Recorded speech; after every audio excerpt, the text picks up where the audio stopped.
Most people who watch and create videos, just like this one, usually harbour some dreams or aspirations of becoming a filmmaker of some kind, myself included. Most of those people tend to give up on those dreams because it is a notoriously difficult industry to break into, and even when you're as brilliant and talented as I am, you still only get so far. The gatekeepers of the industry are the people with the money, that's the producers and the studios. Even indie productions have budgets, and financing those budgets usually means conditions, which quite often means that the creator has to compromise their vision in order to secure the financing, since the people who put money into these projects often want some form of input into the actual creation or the final product. Some creators just decide to handle more of the production themselves, like John Carpenter or Robert Rodriguez. If you are an indie filmmaker or someone who's interested in indie filmmaking, I'd recommend his book Rebel Without a Crew. It's pretty interesting and there's some good tips in there if you want to be a one-man crew.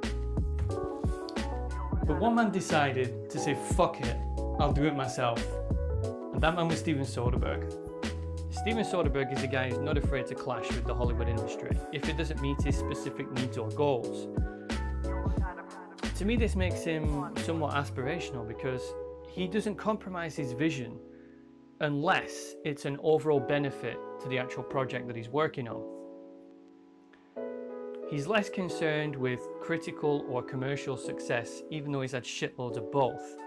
And he's more concerned with being able to tell the story that he wants to tell in the way that he wants to tell it. Throughout his filmography, you can see examples of when Hollywood said no, and Soderbergh just ignored them and did it anyway. When he wanted to make a super long biopic of Che Guevara's life, completely in Spanish, and Hollywood said, we're not distributing that movie. It was odd to see people who allegedly are pro-cinema kind of rooting against it conceptually, kind of taking the position that, well, why would somebody make a movie of this length and try and release it this way? And my attitude is, well, why wouldn't you encourage somebody to do something that's out of the box? He said, okay, fine, I'll do it myself. And he went and found his own distributors in France and Spain. Before he even started filming Logan Lucky, he'd already sold the TV and streaming rights for the project in order to finance the film. That's a pretty inventive workaround that I don't think I've ever seen anybody else do before. When Hollywood says no, he finds a way around them. When Hollywood says there is no audience for that particular movie, he finds one. Steven Soderbergh is living proof that the avenue towards filmmaking is more open now than it ever has been in history. And that avenue gets wider every single year with the advancement of technology. For a while now I've been wondering if you could make a commercially successful film or TV series on a shoestring budget with very basic equipment. I'm of the opinion you can, since I believe that if you have a good script and good people behind the camera, then the actual equipment doesn't matter at all. A good script means that all the other limitations can be worked around. Well, of course I'm going to think that I'm a writer, or at least I try to be. I first heard that Steven Soderbergh was shooting a film in secret a while ago, but I didn't know what the movie was or why it was shot in secret. In fact, I was so unaware of what the film was that I didn't even know it until I was watching it.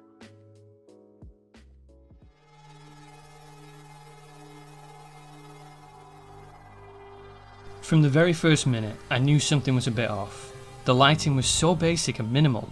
The actors seemed to have little to no makeup, and there were very few sets, and even the ones that they did have were minimal. This was Soderbergh going back to his ultra-minimal indie roots. I just didn't realise how minimal. The whole movie is shot on an iPhone 7 Plus. I don't know about you, but I think this is pretty amazing. He's not the first professional Hollywood director to shoot on an iPhone, but he is the first to shoot a full-length feature on one. This is a clear indication to me of the fact that, like me, he also believes that equipment used is less important than the person using it.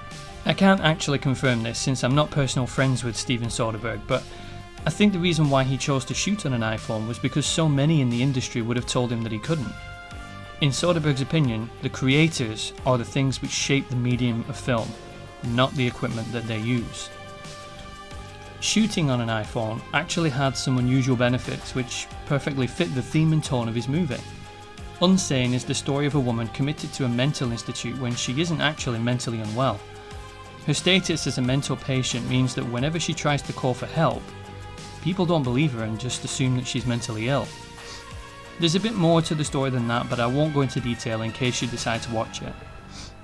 It's a story which is actually an adaptation of actual events from 1973 when psychologist David Rosenhan wanted to test the diagnosis criteria for mental illness and had people present with unusual symptoms and be committed to mental hospitals, but then show no symptoms afterwards to see if they'd get released. Turns out they weren't, and many were detained well longer than was necessary despite showing zero symptoms. Anyway, back to the movie. The iPhone doesn't have the same depth of focus which a professional film camera does, and so everything is in focus all the time. In cinema, our attention is often directed with lighting and focus, yet here the lighting is minimal and everything is always in focus. This gives the film a slightly confusing and surreal look, since you're not really sure where to look without the focus and lighting to guide you. He turns what seems like a drastic weakness into a strength as it reflects how a person with a psychological illness might perceive the world. Flat, surreal, untrustworthy, and confusing. It's often said that people with mental illnesses struggle to focus as they have difficulty filtering out the symptoms of their condition. The flat and perfectly focused image from the iPhone is a great representation of this. The smaller size of the iPhone also means that shots like this can be executed in an actual padded room, adding to the claustrophobia of the scene. The scene in general feels claustrophobic because it's a complete set, so the camera operator is actually standing in the corner of the room, something he wouldn't be able to do with the usual large camera and rig setup. Not only does Steven Soderbergh completely ignore the people who say you can't make a professional and successful movie on a phone, he actually weaves that limitation into the story and turns it into a defining trait. I don't think Unsane is a great movie. It has solid writing for the first 2/3 but falls apart in the final act.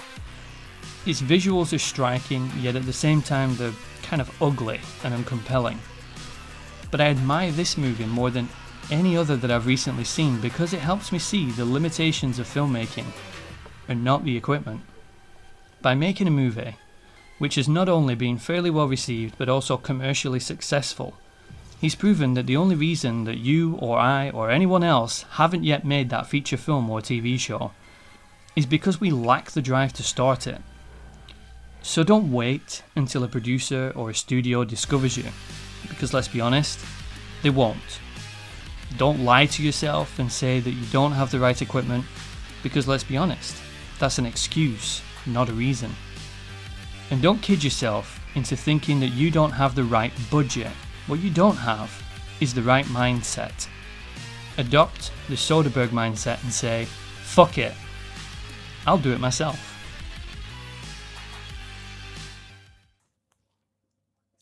Hi there.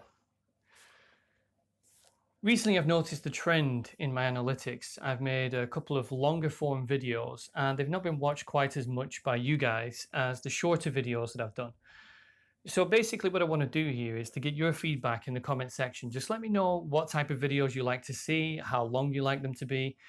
Generally speaking, are there any videos that you've been more or less interested in? The more feedback you give me, the more I can make my content something you want to see. Because after all, I'm here to give you guys content that you want to see. That's why you subscribed, and I want to give you stuff that you're interested in. So let me know in the comment section what kind of things you are interested in or what you've already liked and disliked that I've had on my channel. Doesn't matter what it is, you can be as direct as possible. In fact, the more direct you are, the quicker you get content that you're interested in. Aside from that, I want to say thank you to each and every person who watches this channel. I'm almost a year into this YouTube thing now, and I've enjoyed it so far, and I've learned an awful lot of stuff, and it's thanks to your guys' support and your guys' interest in my work that I keep doing it. Also, I have something planned for the future which is a bit different, so I'll give you more information on that when it actually becomes available. Thanks very much for your time, and I hope you've enjoyed this episode.